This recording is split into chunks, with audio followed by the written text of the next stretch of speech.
Caros fiéis, vamos considerar algumas reflexões sobre a parábola que nosso Senhor apresenta no Evangelho que nós ouvimos. A parábola bem conhecida do filho pródigo.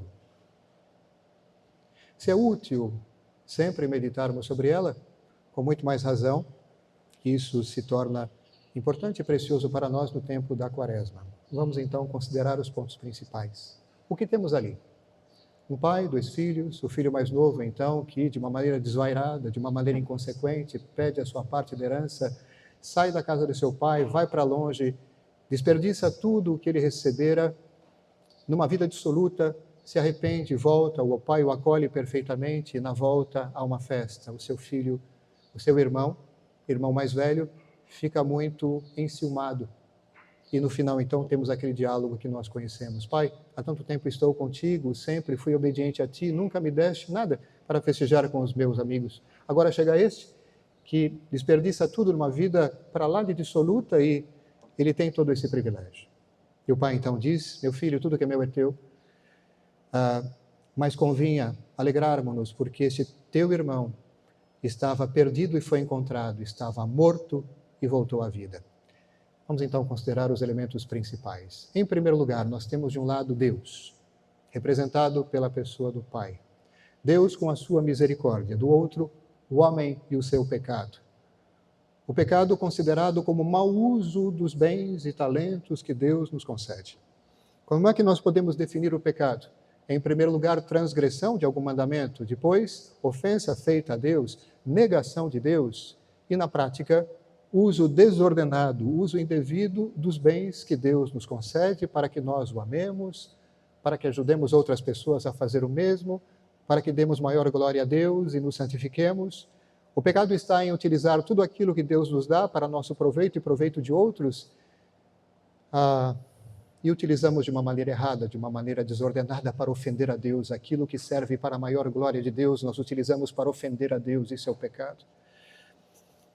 Aquele jovem fez isso, ele recebeu uma boa herança e usou de uma maneira completamente desordenada. O pai fala de Deus. Ora, as atitudes imperfeitas ou pecaminosas dos filhos falam das nossas imperfeições e pecados. O pecado que é colocado em evidência aqui é, sem dúvida nenhuma, o pecado mortal. Como é que eu sei isso? Pelo final.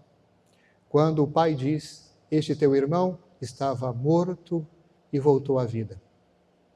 Estava perdido e foi encontrado. Ora, trata-se aqui de uma situação de morte devida ao pecado. E o pecado é claro, e ele é indicado pela saída da casa do pai, pelo afastamento e pelo mau uso dos bens. Tudo isso gerou uma situação de profunda miséria, e nós fazemos o paralelo com a miséria espiritual em que o pecado nos coloca. O pecado mortal nos coloca numa condição de privação da vida. Vamos rapidamente retomar o conceito. Pecado mortal é todo e qualquer pecado objetivamente grave contra qualquer mandamento de Deus, da igreja, que nós fazemos com plena consciência, seja do caráter pecaminoso do ato, seja da gravidade deste mesmo ato, e fazemos deliberadamente. Matéria grave, plena consciência, pleno conhecimento, plena ciência da gravidade do fato e plena deliberação. 3 elementos que juntos fazem com que o pecado seja pecado mortal. E por que se chama assim? Porque ele nos coloca numa condição de privação da vida. Que vida? A vida divina na alma, a vida sobrenatural que se instala quando nós acolhemos a graça santificante. Eis a vida divina na alma, a graça santificante. Perder esta graça significa ver-se privado desta vida sobrenatural. Privação de vida, condição de morte. Por isso que o pecado que causa isso chama-se pecado mortal.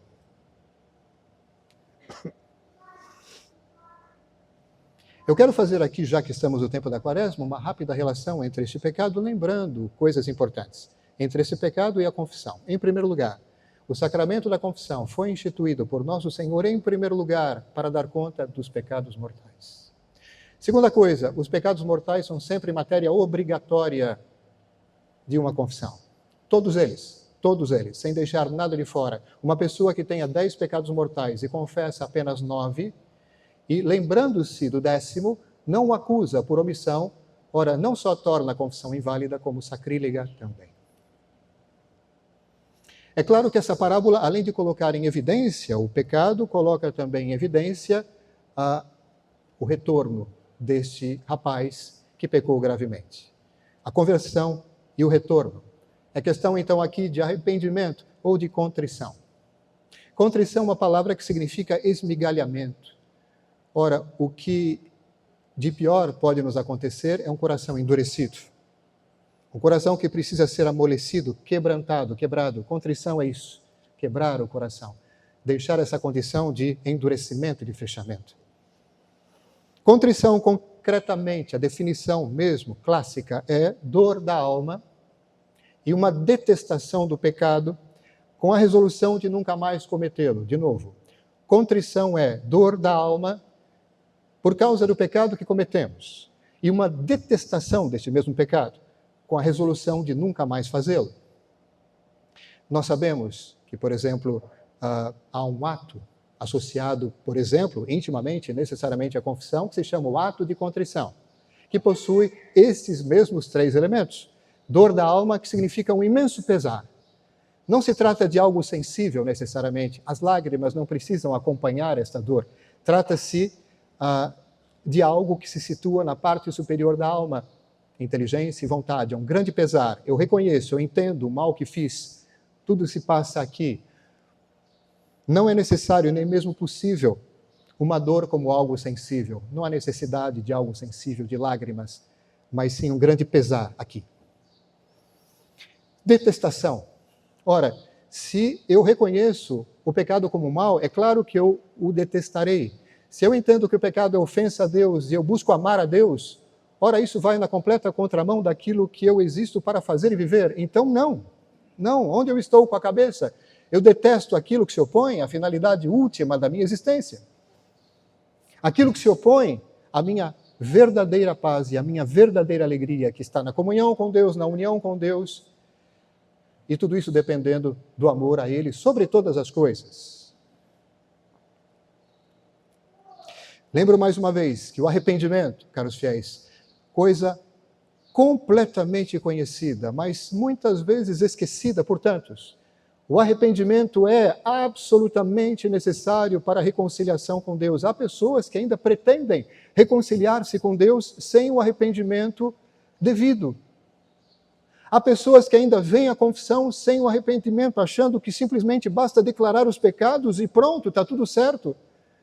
Esta é a primeira parte. A outra, que inclusive é a mais importante, o arrependimento, sem o qual não há reconciliação, deve estar de fato presente na alma. E quais são as características deste arrependimento, desta contrição? Ela deve ser, em primeiro lugar, interior. Não basta simplesmente uma expressão externa. A expressão externa, no caso, por exemplo, da confissão, é necessária, mas ela deve ser, em primeiro lugar, absolutamente interior. É um ato da inteligência e da vontade. A contrição deve ser também sobrenatural, deve ter um motivo sobrenatural. Um motivo simplesmente natural não nos reconcilia com Deus. Qual seja, por exemplo, o principal motivo sobrenatural? O fato de ter ofendido a Deus. O fato de ter perdido o céu. São motivos claramente sobrenaturais. Essa contrição deve ser universal, deve incluir todos os pecados graves cometidos, todos. Porque, repito mais uma vez, com relação à integridade específica e numérica da confissão, uma pessoa, por exemplo, que omite um só pecado mortal do qual se lembre, invalida a confissão e comete um sacrilégio. Da mesma maneira, uma pessoa que, pretendendo confessar-se validamente, tendo 10 pecados mortais, arrepende-se somente de 9, mas aquele 10º, ora, a ele não há nenhum arrependimento, não há perdão dos pecados para nada. Ou o arrependimento diz respeito à totalidade dos pecados graves cometidos, à totalidade dos pecados mortais, ou então não existe absolvição válida e os outros permanecem retidos. Isso é muito importante e causa uma grande angústia quando, por exemplo, eu percebo na prática que há pessoas que ou desconhecem ou fazem de conta que de fato isso não tem importância. Uma outra coisa, a contrição deve ser soberana. Ou seja, o pecado deve ser considerado como o maior mal que existe. E não há nenhuma dificuldade em fazer isso. Mais de uma vez, nós tivemos a ocasião de meditar sobre isto aqui. Vejam, no caso do pecado mortal, é absolutamente o maior mal, é a única coisa que me faz perder a graça e, portanto, o céu, se eu não fizer nada para me reconciliar com Deus. Não é a pobreza, não é falta de cultura, não é enfermidade, não é feiura que me fazem perder a graça, mas sim o pecado mortal, somente isso. Portanto, por conta do seu efeito nefasto e gravíssimo, se eu me deixo levar às últimas consequências desse ato de ofensa a Deus, eu tenho o maior mal que existe, então o que causa o maior mal, consequentemente, se apresenta como o maior mal. Além disso, o pecado mortal é pecado como todos os outros, e, portanto, ofensa a Deus logo, ofensa a Deus é a maior que há, porque a ofensa é diretamente proporcional à pessoa ofendida, e Deus é Deus. Nenhuma outra ofensa chega aos pés dessa. Quantas vezes eu repeti isto? Não é difícil considerar o pecado como o maior mal. Portanto, a contrição deve ser soberana, tendo-se bem clara a ordem das coisas. Na prática, quando a minha contrição é soberana, eu estou pronto para suportar tudo antes de ofender a Deus. Como eu gosto daquela frase que foi escrita na imagem de São Domingos Sávio da minha paróquia de infância, paróquia São Domingos Sávio. Eu cresci lendo essa frase, criança, adolescente, jovem. Na verdade, ele levava um livrinho e estava escrito: antes morrer do que pecar. Antes morrer do que pecar. Uma frase dessa, tão densa, tão eloquente, como ela precisaria ser mais meditada e assimilada, integrada na vida, não é? Hoje, de todos nós, contemporâneos. Para a confissão, além dessas 4 características, interior, sobrenatural, universal e soberana, ela deve ser sacramental, ou seja, deve ser expressamente formulada ao se receber o sacramento. Não nos esqueçamos a propósito disso, caros fiéis, que há uma distinção entre contrição perfeita e a contrição imperfeita. A contrição perfeita tem por motivo o amor a Deus, por Ele mesmo e acima de tudo. E esse é o motivo. Amar a Deus por causa dele, e não por causa de alguma vantagem que eu teria ao viver esse amor. O Concílio de Trento nos ensina que a contrição perfeita nos justifica antes mesmo da confissão, mas a condição de estar associada ao desejo do sacramento.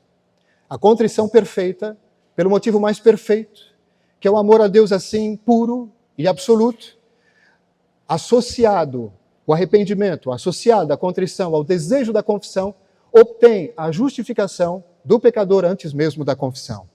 É claro que nos ensina a Igreja, mesmo que uma pessoa reconcilie-se com Deus, seja justificado antes da confissão, por meio da contrição perfeita, há um preceito eclesiástico grave que nos obriga, no caso específico da confissão, a confessarmos-nos antes. Portanto, temos que confessar, sim, os pecados mortais antes de nos apresentar à mesa da comunhão.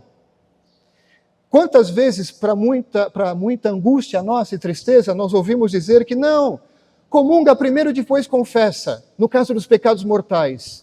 Não. Primeiro nós confessamos os pecados mortais e depois nós comungamos. O catecismo da Igreja Católica é claro quanto a isso. O Código de Direito Canônico é claro quanto a isso. Vou repetir. Mesmo uma pessoa que tenha a graça de produzir um ato de contrição perfeita e, portanto, recupere a graça santificante antes da confissão, para a comunhão precisa confessar-se. Bom, depois há a contrição imperfeita, produzida por motivos sobrenaturais inferiores ao da contrição perfeita. Por exemplo, a consideração da feiura do pecado, o medo do castigo divino, são motivos associados, é claro, ao amor a Deus e ao amor que devemos ter para conosco mesmos, mas menos perfeitos do que o amor a Deus por Ele mesmo, acima de tudo. Nos ensina a Igreja de maneira explícita, já a partir do Concílio de Trento, de uma maneira, enfim, bem clara através do seu magistério formal e tudo, que a contrição imperfeita é suficiente para a confissão. Uma última palavra com relação ao firme propósito. O que muitas vezes tem invalidado, e concluo com isso, caros fiéis, infelizmente, as confissões, é a falta de firme propósito, principalmente no que diz respeito aos pecados mais graves. A pessoa confessa, mas no fundo, ela não tem aquela decisão firme, É claro que nós precisamos da graça de Deus para superar o pecado, mas devemos cooperar firmemente, generosamente, zelosamente com a graça de Deus para que aconteça a superação dos pecados, a vitória sobre os pecados. O firme propósito de nunca mais cometer aquele pecado mortal e nenhum outro pecado grave, e nem outro pecado mortal é absolutamente necessário. O propósito, a decisão é necessária. Mas, Monsenhor Maurício, nós somos pessoas que já vivemos tanto e somos realistas e sabemos que, apesar, muitas vezes, de um propósito firme, nós caímos. Claro, por surpresa, porque fomos negligentes na aplicação dos meios necessários para vencer o pecado. Fomos negligentes na fuga da ocasião, negligentes na oração. É claro que não recorrendo devidamente a esses meios de cooperação com a graça de Deus, nós cairemos. Mas o propósito, ele deve sim acontecer e deve estar presente ali, naquele momento de se externar o arrependimento e de, enfim, acolher a graça do arrependimento. Eu faço o propósito firme de, com a ajuda de Deus, fazer tudo o que está ao meu alcance para que nunca mais aconteça isso, é isso. Eu me decido firmemente, com a ajuda de Deus, a nunca mais fazer isso aqui, a nunca mais cometer esse pecado sobre o qual digo que estou arrependido. Isso vale para todos os pecados, porque, afinal de contas, para que eu me reconcilie com Deus com relação a qualquer pecado mortal venial, eu preciso de arrependimento. Mas eu estou chamando a nossa atenção aqui, sobretudo com relação aos pecados mortais. Quantas pessoas vêm sem o firme propósito necessário? E o que fazer? Dobramos os joelhos e imploramos a Deus que nos dê, então, o arrependimento, a contrição necessária. Senhor, dai-me o arrependimento de todos os meus pecados. E isso, claro, traz em si aquele propósito firme de fazer tudo o que eu devo fazer para não mais cometer tais pecados. Por falar em auxílio, como nos ajuda a Nossa Senhora, como nos ajuda o terço? Desculpa, não é uma questão de clichê, porque eu estou na casa dela, na igreja de Nossa Senhora do Rosário. Como o terço ajuda, nos ajuda nisto também, na obtenção do arrependimento necessário, da verdadeira contrição, tão necessária. Porque se a nossa salvação está na remissão dos nossos pecados, Lucas 1, 77, a remissão dos nossos pecados depende absolutamente da nossa contrição, do nosso arrependimento, e não existe contrição mesmo que se sustente sem o propósito firme. Então, Senhor, é isso que eu peço em primeiro lugar. O fato de dizer do fundo do meu coração, com todas as veras do meu coração, com toda a sinceridade, não quero mais. E vou fazer tudo o que tiver ao meu alcance para que nunca mais aconteça, sempre com a graça de Deus, porque sozinho não dá. Então, assim, com a ajuda de Nossa Senhora, triunfaremos. Que assim seja, caros fiéis. Louvado seja nosso Senhor Jesus Cristo. Em nome do Pai, do Filho e do Espírito Santo. Amém.